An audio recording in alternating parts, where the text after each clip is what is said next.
Morning, YouTube. It's time to shut off the kiln. Yeah, so we're done with another kiln cycle, and I hauled out a piece of yellow birch, and we're just going to test it. Right now, the moisture content average is 19.5%, so it's ready. But Did you want me to chop it? Did you want me to show you how to chop it? Oh, by all means. No. I'm kidding. Sure? Yeah.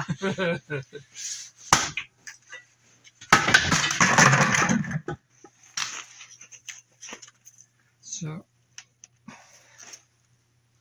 42%. That's because it's so warm, Yes. right? Now, Just set it aside and come back to it yeah.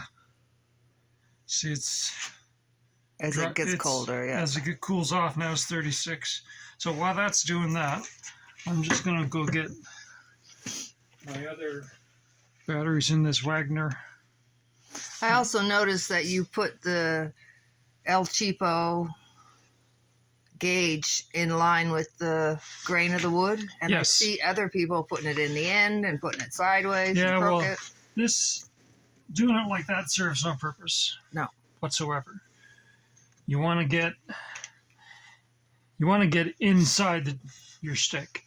A lot of people do this, but it does do a reading, but it's not as accurate as doing a reading this way, simply because water flows in this direction. Oh, okay. I tree. wondered why. Right? So a tree grows and the water flows, right? Did you just coin that phrase? Yeah, tree grows and water flows in the same direction.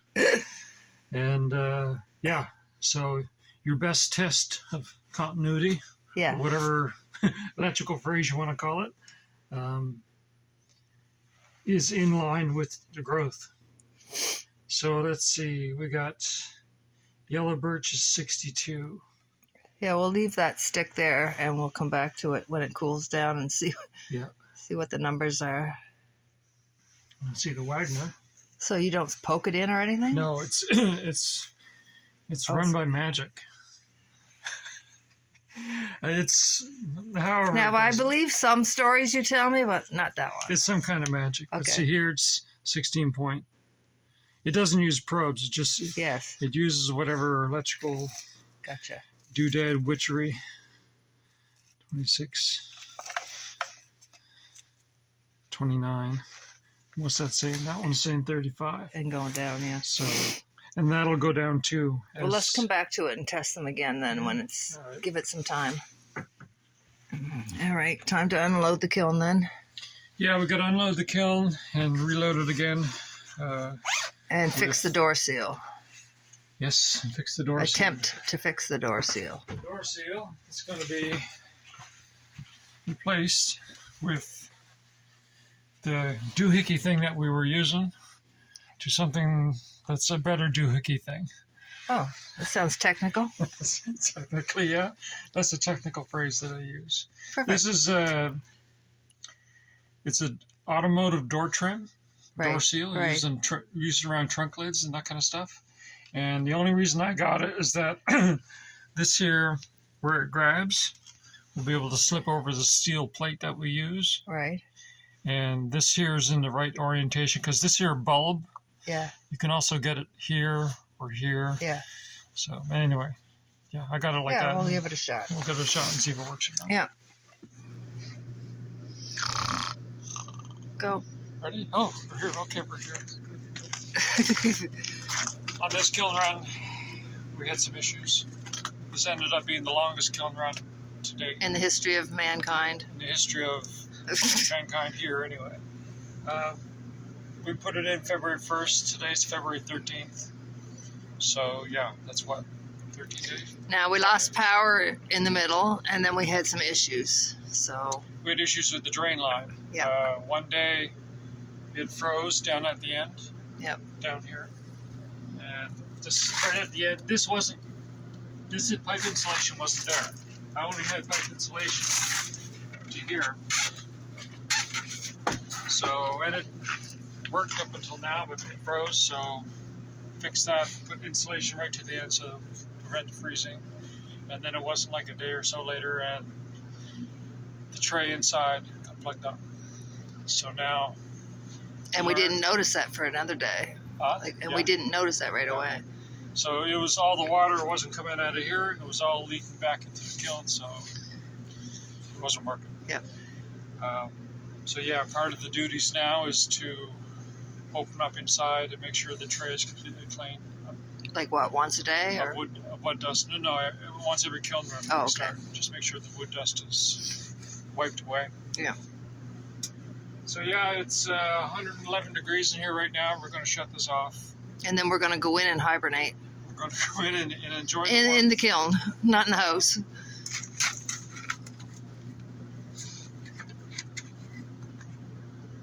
So yeah, that was dripping really, really well. Usually at the end of the kiln run, it's just like drip. Slower, yeah. Drip, drip. But this has been running really well. Not dripping now because I just shut it off before you turn on the camera. So. Right. Let's go to work. Don't you have anything else to say so we don't have to go to work? Come on, something, I suppose.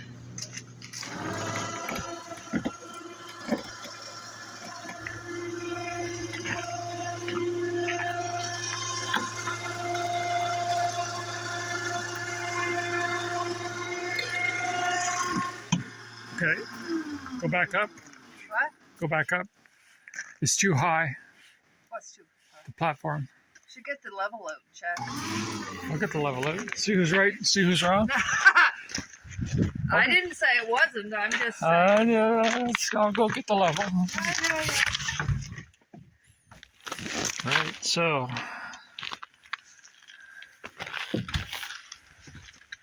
This end definitely got to come down. Yeah. Yeah, it is pretty good higher.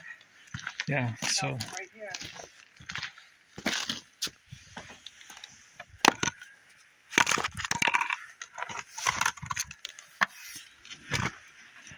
What about the other corner now? Let's try this one first. It's spot on there.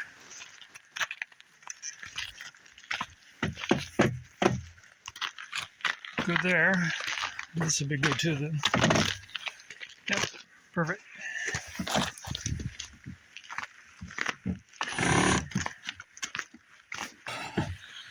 So this is a load of 2 cords of 14-inch hardwood, mixed hardwood.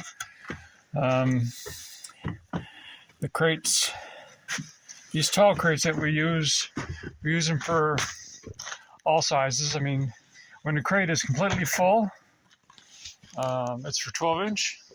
For 14-inch, it stops right about here, because each cord or each crate is meant to hold a quarter of a cord, 32 cubic feet. 12 inches here, 14 inches here. For the 16-inch, we're still using the shorter crates that you see in other videos, but this crate can also be used for 16-inch, but when it's full, it's a third of a cord. So. Get to work. I can't do it all by myself. No? I don't want to do it all by myself. You can do it all by yourself, though.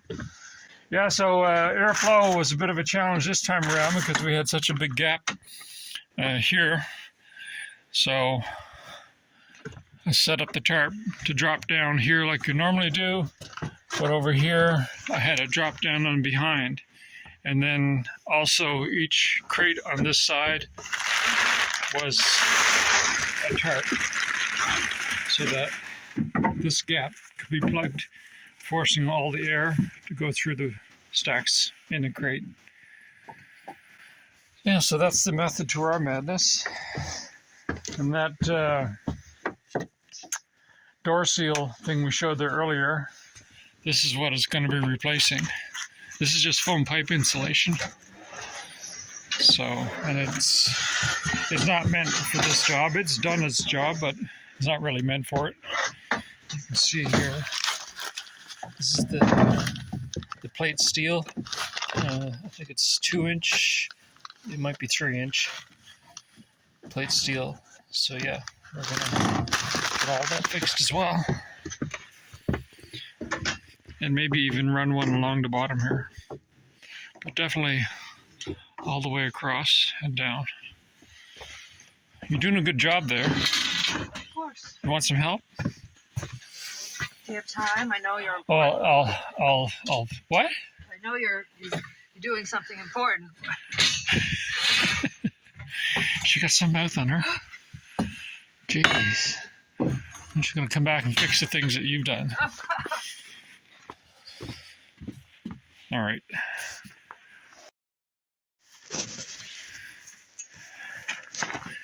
Let's try wood. This is what we call a whoopsie. We had to move this plate of steel that the steel wheels run on, but we forgot to put this underneath here. So, like so. So when the crate of firewood rolled over, it kind of went down and did that. But that can be bent back in place. It's not a big deal.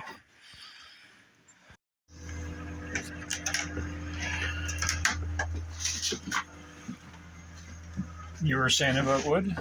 Oh, I said before these. I lost a minute. I said these 14-inch were all cut and split while things were covered with ice and snow. Yeah. And then made their way in here. Yeah. But in that ice and snow is rocks and mud. Some, right? So you come across one and there's a big clump and you just go like that. And of course now it falls off, but it just makes it a little dirtier. It will fall off as soon as you go to dump it. Or Yeah. Just one more thing. Yeah. So these crates, like I said, we use them for different lengths of wood. Now when we're filling these crates from the wood splitter, you can see the 14-inch line. That's at the height that we stack this crate for 14-inch wood to get 32 cubic feet in one crate.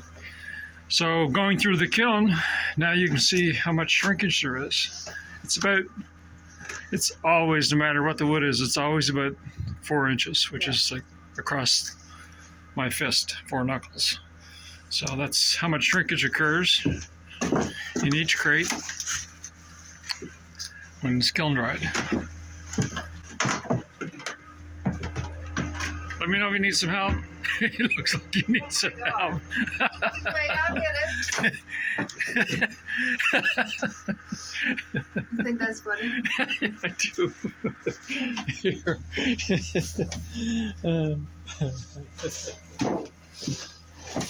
Oh,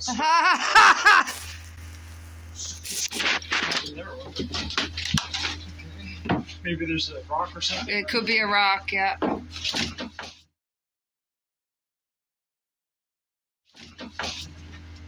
A rock in front of the wheel. There's a little bit of dirt there. Yeah. That's why in between kiln runs, I always sweep the floor. You know, there's a rock. Look up near the wheel. Yeah, it could be the back wheel.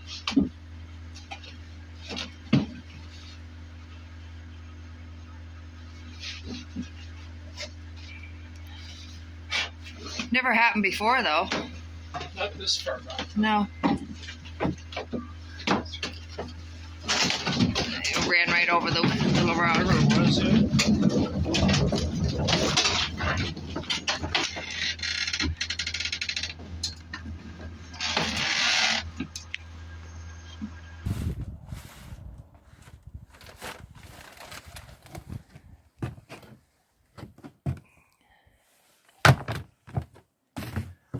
Alright. So now we're gonna,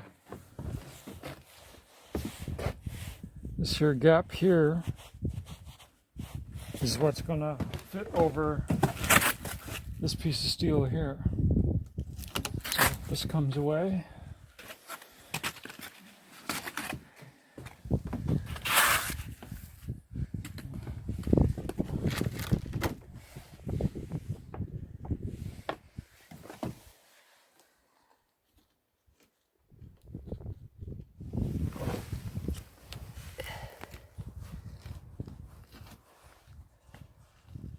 So all that you bought, is it all the same size? It's all the same size, yeah. I bought a It comes in different lengths, so Yeah. about a 30-foot length to go up this side, across the top, and down the other side, if it's Right. possible to do it in one piece. All right. Yeah, and once this is done, then we got to look at cutting the strip off of here all the way up. Oh, really? Yeah, so that I can put a piece of board on here that's flat. But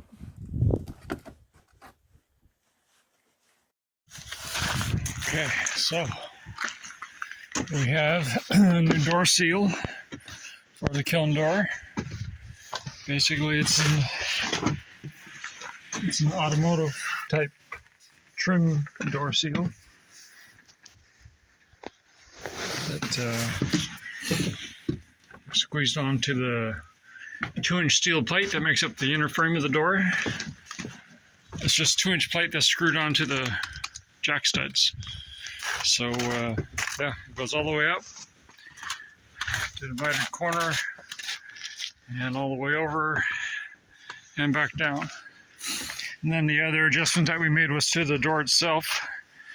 These wide planks, pine planks, used to come all the way to the end, but they were cupped like that. So they made for an uneven contact with the previous door seal that we had there. So I figured the same would happen with this stuff. So the solution to that is trim it back and replace it with a 1x4. So we have a nice flat surface all the way for both sides and the top. I'm not going to worry about the bottom for now. And we're just going to run with this for this cycle and see how it goes. Ready? Ready.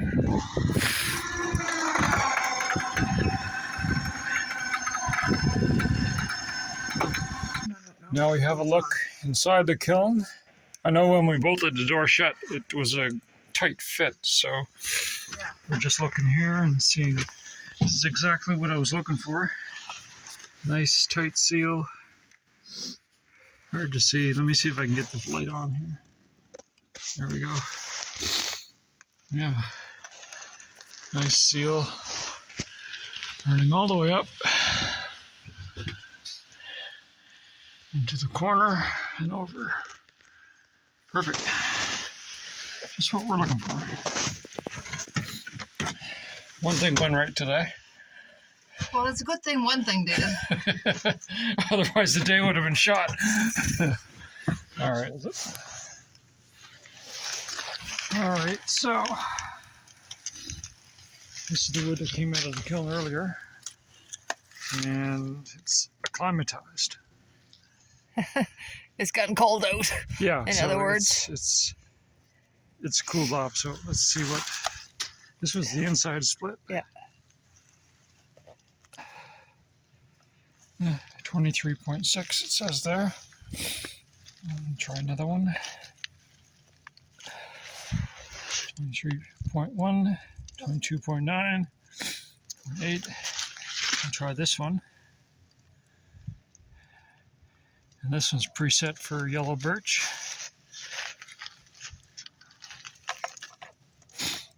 Yeah. what does it say? 17.4. Yeah. And I would go by this one more so than Yeah. the $200 one as opposed to the $20 one. Yeah. Okay. Is that for a minute? Okay, you ready to be done? I am done. Done like dinner. You and me both. I'm gonna go in and do nothing. Yep.